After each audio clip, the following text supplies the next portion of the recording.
김호준입니다. 추경 예산에 대해 야당은 추경 요건이 되지 않는다면 반대합니다. 요건이 안 된다는 건 전쟁, 재해, 경기 침체, 대량 실업, 남북관계 등의 중대 변화에 해당이 되지 않는다는 겁니다. 그러니까 가장 시급한 현안을 실업으로 규정하고 이를 국가 중대 위기라고 여겨 추경 요건이라고 판단하는 현 정부의 자구 해석에 그 해석은 틀렸다고 동의하지 않는다는 겁니다. 그런데 그렇게 따지면 박근혜 정부 시절 모든 추경은 단 한 번도 요건이 안 됐습니다. 심지어 브렉시트를 명분으로 했지만 실제 브렉시트와 관련해 그 돈을 쓴 적도 없었죠. 그럼 요건 문제로 추경이 되지 않았던 적이 단 한 번이라도 있었던가? 없었습니다. 그러나 이번 추경은 국채 발행하는 것도 아니고 10조 이상의 초과 세수가 배경입니다. 불경기에 더 거친 세수로 그 불경기에 대처하는 건 원래 국가 재정의 임무입니다. 야당이 정말 문제 삼아야 할 것은 소득주도 성장이라는 문재인 정부의 정책적 본질이죠. 정부 차원에서 한 번도 시도되지 않았던 정책입니다. 그러니까 그런 정책으로 소득 재분배만으로 지속 성장은 가능한지, 그 한계와 약점은 뭔지 따지고 보완하게 만들어야죠. 한 달 된 새 정부의 첫 번째 프로젝트에 지금 대량 실업으로 보는 게 맞냐, 그 자구 해석을 따지고 있는 게 이게 얼마나 볼품없습니까?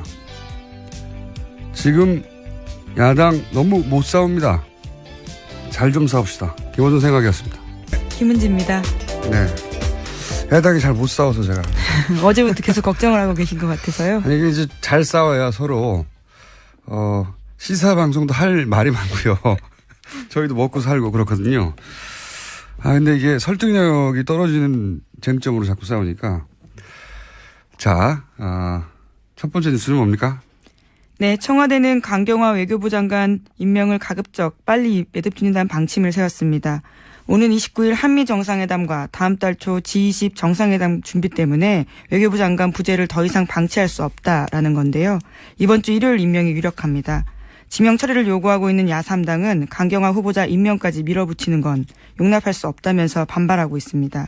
특히 자유한국당은 국회 일정을 전면 거부하겠다, 이렇게 권고하고 있습니다. 네. 이것도 잘 못 싸우는 거예요. 지금 후보 한 명 임명했잖아요. 두 번째 임명까지 밀어붙인 건 용납할 수 없다 그런데 저는 그 언론이 이럴 때 보도하는 스탠스도 좀 문제가 있다고 생각하는 게, 이걸 임명 강행이라고 잡아서 보도하는 게 현재 프레임인데, 강행이라고 하면 안 되는 거예요. 왜 안 되냐? 제 생각입니다. 강행이라는 건 해서는 안 되는 일을 하는 거죠. 절차에 어긋났거나. 그런데 지금 강경화 후보를 장관에 임명하는 건 절차적으로나 법적으로는 어떤 하자도 없어요. 대통령이 가진 정당한 인사권을 행사하는 겁니다. 만약에 김희수 헌재 소장 후보 같이 표결에 붙여야 하는데 붙이지 않고 절차를 뛰어넘었다. 이거 강행이죠. 그건 초법적인 상황인 거죠. 그건 안 되는 거죠. 근데 이게 아니잖아요. 대통령이 국회에 이 사람 어떤가요? 하고 대중 눈높이에서 검증을 요청하고 청문을 하는 게 그런 거잖아요. 국회는 이 사람 정도면 괜찮다, 아니면 이 사람 문제 있다 하고 의견 제시를 하죠. 근데 장관의 경우에는 거기까지가 국회의 권한이에요. 그 이상의 권한은 법적으로 정해진 게 전혀 없어요. 그다음부터는 대통령 임명하면 되는 겁니다. 지금까지도 그래왔었고요. 네. 네, 전 정부에서도. 그래서 그동안 보고서 채택이 안 돼도 임명을 해버린 거죠. 그 인사청문회가 도입된 이후에 그럼에도 불구하고 낙마한 경우는 그 인사에 대해서 워낙 여론이 안 좋다. 부정적 여론이 60% 이상, 70% 이상 되고 찬성이 10%밖에 안 된다. 그런 경우에 여태 딱 3명이 낙마했어요. 그러니까 법적으로는 대통령 인사권이지만 야당이 이렇게 문제 지적을 하는데 여론이 거기에 동조하는 거죠. 이 사람은 정말 문제가 있네.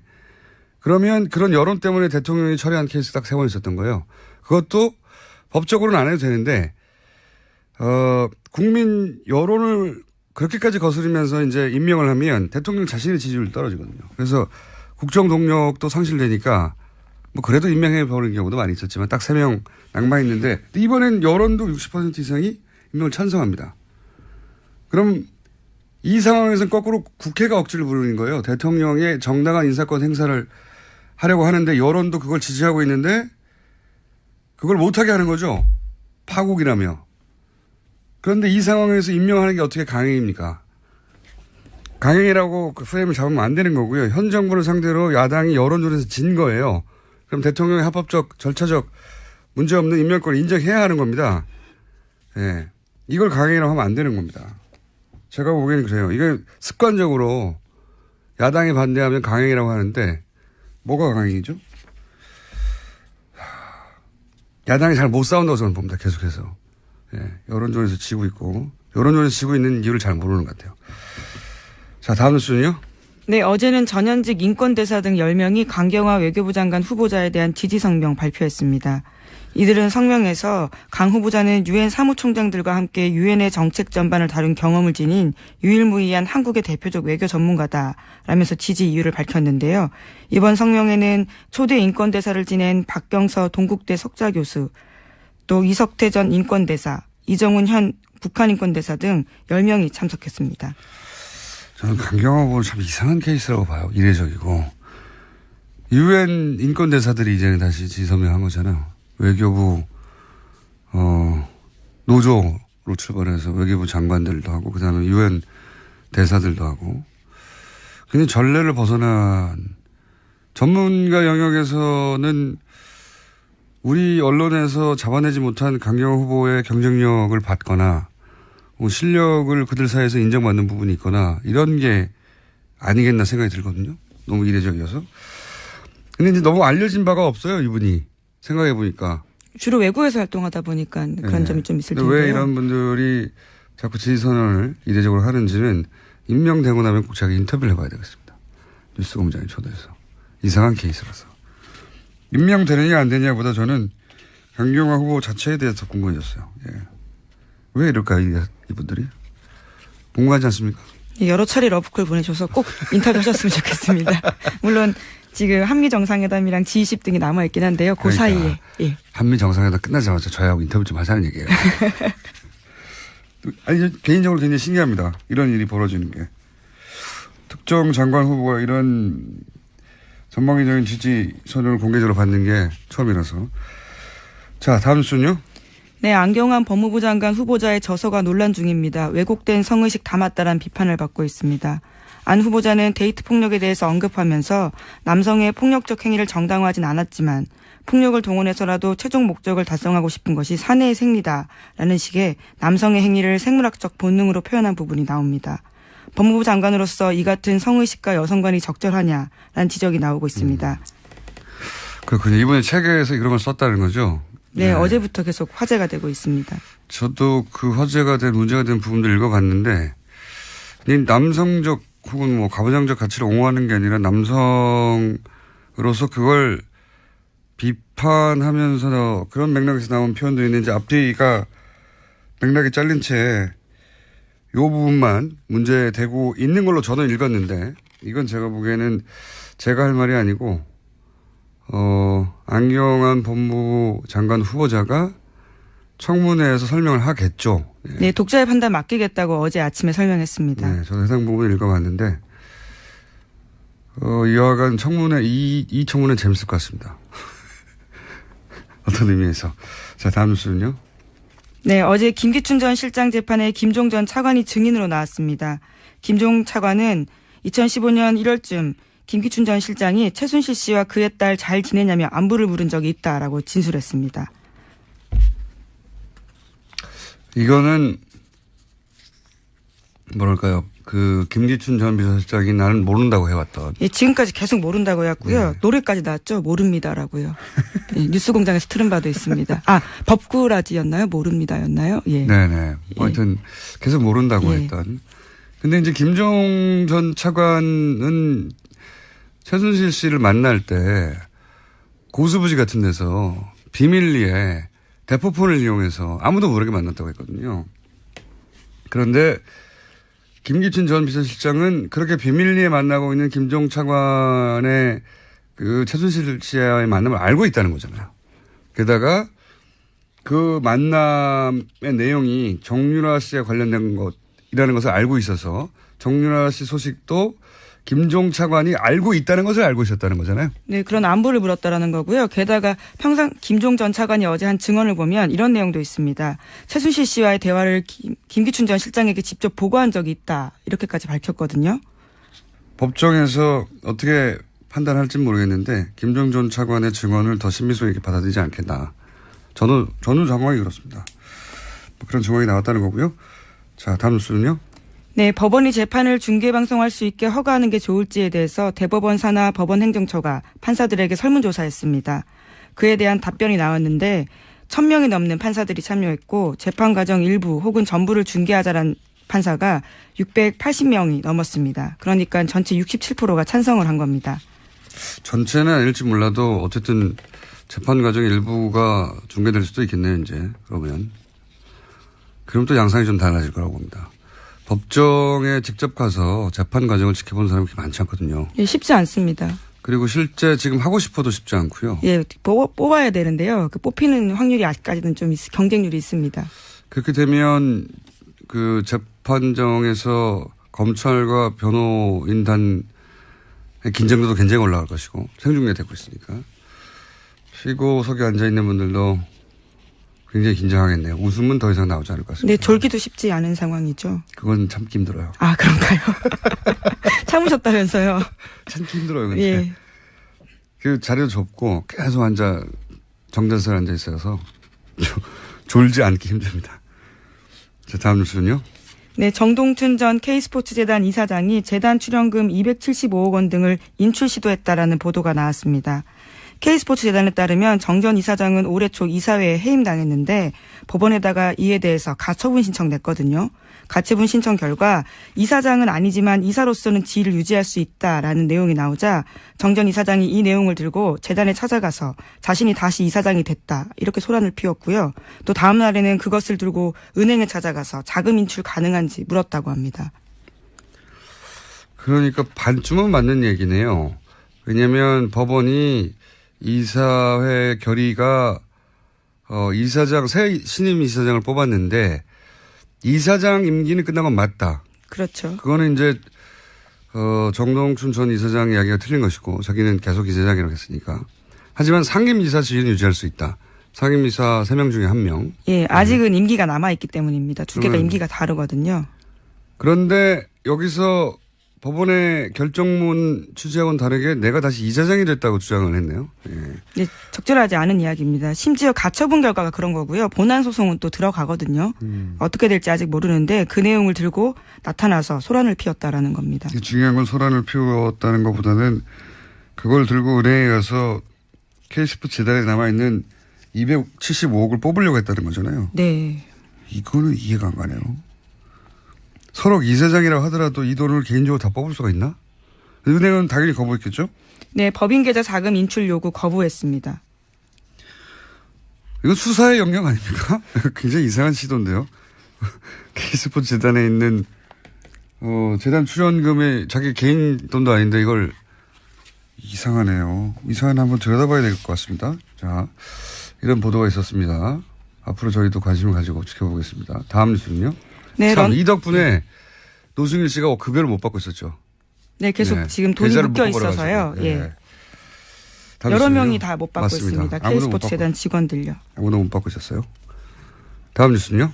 네, 런던에서 큰 화재 났습니다. 런던 경찰청은 런던 시내 24층짜리 아파트 건물 화재로 지금까지 12명이 사망한 것으로 확인했다고 밝혔습니다. 화재. 저도 뉴스를 잠깐 봤는데 여기가 런던 히드로 공항에서 시내로 들어올 때 고가가 지나가는 동네예요. 그 고가 들어오면서 도시개발에 관련해서 이슈가 됐던 오랫동안 지역에 제가 좀 그걸 읽어본 기억이 있어서 여기가 이민자들이 많이 모여 사는 빈곤 지역이었거든요. 그래서 런던에서 인구 밀도가 가장 높은 것이었는데 이제 나중에 개발되면서 부촌도 붙게 되고 그 왜 뉴욕에 가면 할렘가하고 부촌하고 바로 붙어 있잖아요. 한 블록 사이에. 네. 그런 걸 연상하시면 되는데 왜 영화 노팅힐이라는 영화 있잖아요. 그 동네입니다, 여기가. 그 동네인, 네. 그 동네인데 이 이야기를 하는 이유가 뭐냐면 화재를 났다는 뉴스 영상을 봤는데 불이 아주 삽시간에 번지더라고요. 그렇죠. 그랬다는 얘기는 이게 고층 건물인데 그랬다는 건 스프링클러나 방화벽 같은 이제 기본 방어 설비가 제대로 안 됐다는 거거든요. 그래서 이 지역의 특성하고 연결해 보면 굉장히 오래된 가난한 사람들이 사는 임대 아파트거나 그럴 가능성이 높다. 예, 실제로 구청 소유의 임대 아파트라고 합니다. 그래요? 네. 이미 보도가 됐군요. 저는 그렇게 추정했는데 좋게 말하면 서민 아파트인 거죠. 근데 이런 대형 재난은 왜 이런 곳에서 많이 나는지 모르겠어요. 기본적으로. 그리고 또 한 가지는 최근 영국이 이제 브렉시트로 영국에서 독일로 이민 가는 사람들이 굉장히 늘어났다고 하거든요. 사실 EU는 이민을 잘 안 가요. 왜냐하면 EU 영내 국민들은 뭐 거의 똑같은 권리를 누리기 때문에 이민이라는 절차를 밟을 필요가 없는 거예요. 그냥 가서 살면 되는 거지. 근데 이제 EU를 탈퇴하니까 영국에서 EU가 주던 혜택을 누리던 특히 젊은 사람들이 이민을 가는 거죠. 근데 그 첫 번째 상대 국가가 독일이에요. 굉장히 역사의 아이러니인데 영국을 유일하게 폭격한 나라가 독일 아닙니까? 역사로 치면 우리가 이제 경제 문제로 일본으로 이민이 갑자기 젊은 사람들이 늘어나는 거나 마찬가지인데 굉장히 이상한 이례적인 상황이죠. 아이러니한 상황. 그리고 이제 런던 테러도 이어지고 이런 화재도 나고 총체적으로 영국이 우리가 생각했던 그런 가장 최선진국 지위에서 몰락해 가고 있는 흉흉한 분위기죠. 네, 그런 징후로 일으켜져서 제가 안목을 좀 해봤습니다. 으로는 대통령 인사권이지만 야당이 이렇게 문제 지적을 하는데 여론이 거기에 동조하는 거죠. 이 사람은 정말 문제가 있네. 그러면 그런 여론 때문에 대통령이 처리한 케이스 딱 3번 있었던 거예요. 그것도 법적으로는 안 해도 되는데 국민 여론을 그렇게까지 거스르면서 이제 임명을 하면 대통령 자신의 지지율이 떨어지거든요. 그래서 국정 동력도 상실되니까 뭐 그래도 임명해 버리는 경우도 많이 있었지만 딱 3명 낙마했는데 이번엔 여론도 60% 이상이 임명을 찬성합니다.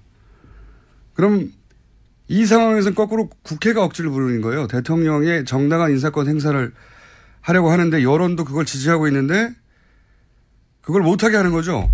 파국이라며. 그런데 이 상황에서 임명하는 게 어떻게 강행입니까? 강행이라고 그 프레임을 잡으면 안 되는 거고요. 현 정부를 상대로 야당이 여론조사에서 진 거예요.